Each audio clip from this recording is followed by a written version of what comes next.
Sì, in realtà la mia interpellanza si illustra da sé.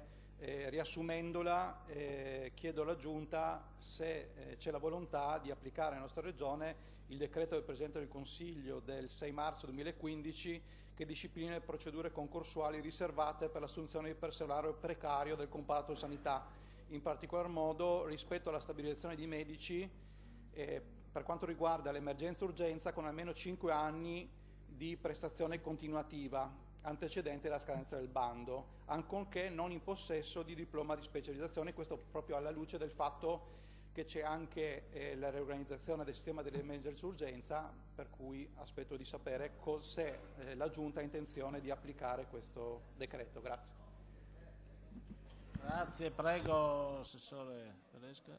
Sì, le rappresento, consigliere Russai, che con la delibera di Giunta del 22 luglio 2016 abbiamo approvato il protocollo d'intesa per la stabilizzazione del personale precario dell'area del comparto, della dirigenza medica e veterinaria e del ruolo sanitario delle aziende ed enti del Servizio Sanitario Regionale. Le linee di gestione del 2017, varate il 24 novembre 2016, stabiliscono che nella determinazione del fabbisogno prosegue anche per il 2017 l'attuazione del protocollo per la stabilizzazione del personale precario. Come indicato alla lettera B.4 del protocollo, fra i soggetti destinatari delle procedure concorsuali riservate vi è il personale medico dei servizi di emergenza e urgenza con almeno 5 anni di prestazione continuativa con rapporto di lavoro subordinato antecedenti alla scadenza del bando, in possesso di una specializzazione anche se non equipollente o affine a medicina e chirurgia d'accettazione e urgenza.